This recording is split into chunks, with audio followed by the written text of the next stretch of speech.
O que esperar de um mundo onde a ignorância ela está acima do conhecimento detalhado, profundo, aonde as pessoas hoje realmente estão mais artificiais? O que esperar? Bom, não temos muito o que esperar de um mundo realmente que a cada tempo que passa se torna mais caótico e complexo. O avanço das informações técnicas, científicas, descobertas, pega a visão. Esse avanço todo de tecnologia, de informações, ao invés de ajudar as pessoas a terem conhecimento mais profundo, elas agora fazem com que essa facilidade chegue até ela de forma mais artificial, rasa, sem pesquisa detalhada, sem uma leitura, por exemplo, de um texto. Hoje, o jovem, a gente sabe disso, já falei sobre isso em outros momentos, que não consegue ler um livro, por exemplo, aqui no nosso país, de Machado de Assis, de Guimarães Rosa, Clarice Lispector, entre outros. Imagina então de filosofia de Hegel, Foucault, Sartre e por aí vai, Kant, Schopenhauer, não vão conseguir. Por quê? Porque as pessoas realmente elas querem a resposta pronta. E aí o tempo vai só se encurtando. Quanto que lá, em contrapartida, na época dos nossos avós, parecia que o tempo não passava, demorava, né? Embora muitos trabalhavam na lavoura, no campo, e aí contemplavam a vida passar. Então nós tínhamos aí na década, os últimos anos dourados, né, antes da internet, década de 80 e década de 90, anos dourados, onde o tempo realmente também demorava um pouco a passar. E aí as informações tinham que ser buscadas em biblioteca, em pesquisas profundas e detalhadas. Embora muitas informações científicas da época hoje foram substituídas por algo mais verídico e verdadeiro, porque realmente dentro da tecnologia atual conseguimos alcançar conhecimentos que antes estavam em pontos cegos. Então nós tínhamos uma verdade pronta, acabada, de tempo e de época que não serve mais, porque a tecnologia de hoje realmente alcança a realidade de outra forma e isso substitui vários pontos cruciais. Até algumas pessoas me perguntaram em algum momento na minha rede social de filósofo, Nilo Deison, lá do Facebook, por exemplo, se eu era ateu, e aí eu tive que responder lá, não sou ateu, tenho uma experiência muito larga com a religião, eu fui como se fosse um tipo de pastor, né? Tomei conta aí de 16 igrejas, 16 igrejas no total, de uma denominação, ao qual eu fazia parte do clero. Fui já candidato a vereador, já fui vice-presidente de partido. No campo político e religioso eu tenho uma vasta compreensão de sistema, como que funciona a nudez. Mas, politicamente falando, sim, me tornei ateu, politicamente falando, esquece.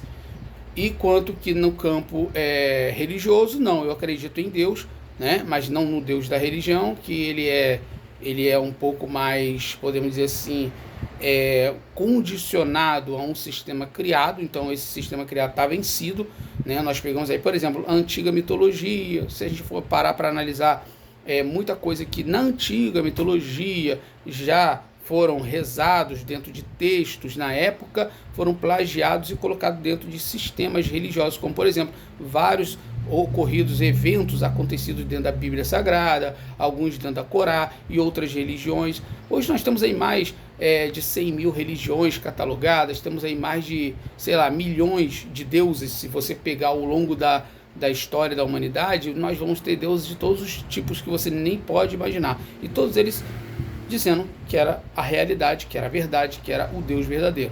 Então não quero entrar nesse contexto. O fato é que em um mundo onde as pessoas não buscam mais o conhecimento profundo, onde tudo é muito raso, onde ninguém consegue ler um texto, não consegue ler um livro, não consegue ler um artigo científico ou filosófico, porque não consegue se concentrar para a compreensão, o que esperar? O que esperar senão o caos? O que esperar senão a corrupção? O que esperar senão a desigualdade social? Desigualdade também racial, no sentido de que você agora não pode, porque você tem uma cor diferente, só pode quem tem a cor que nós, sistema, queremos. Então fica aquela coisa enfeitada e maquiada que é o preconceito, o racismo disfarçado. E sem falar das ideologias políticas no mundo todo. Então eu estou cansado, por exemplo, de discutir isso em debates filosóficos, não só aqui da questão da política no Brasil, mas a política, por exemplo, nós puxamos aí foram quase 2 horas de debate da filosofia, discutindo a Primeira e a Segunda Guerra Mundial, o pensamento lá da época do perturbado do Hitler, falamos da Coreia do Norte, enfim, vários tipos de sistemas autoritários, Venezuela, Cuba e por aí vai. O pensamento ideológico de direita, o pensamento ideológico de esquerda, o marxismo, enfim. Bom, quando eu conversei há poucos dias atrás com um colega meu sobre uma possível entrevista a um canal de filosofia da internet, que nós fomos convidados, e eu quis convidá-lo. E ele falou que ele estava desenvolvendo uma leitura de um texto complicado de Hegel. Embora nós façamos a leitura de textos de Kierkegaard, que era dinamarquês e religioso, acreditava em Deus no caso, né? Santo Agostinho, São Tomás de Aquino, da religião. Aí vamos para o contrato social, Rousseau, Locke, Hobbes e por aí vai. Aí vem os filósofos mais contemporâneos, Foucault, Sartre, Heidegger, né? E aí vamos lá atrás, o próprio Hegel no passado, Immanuel Kant, Kierkegaard, que era pessimista ao extremo, o próprio Nietzsche, né? Que esse aí era o martelo contra o sistema, e tantos outros lá da época de Sócrates, pré-socrático, Parmênides, depois veio lá Aristóteles, e entre tantos outros. Quando cada texto é lido, de cada tipo de livro ou de pensamento crítico filosófico de dois filósofos, e conversando com esse colega, trazemos para uma resenha um pensamento em cima daquela leitura. Por exemplo, eu sou o fundador da filosofia da imparcialidade participativa no mundo, com obra já lançada e tudo mais, enfim. Quem busca no Google, ou seja lá, qualquer inteligência artificial, filósofo Nilo Deisman, ou filosofia da imparcialidade participativa, vão encontrar lá. Que nós, com o decorrer do tempo, estamos desenvolvendo mais ainda essa filosofia.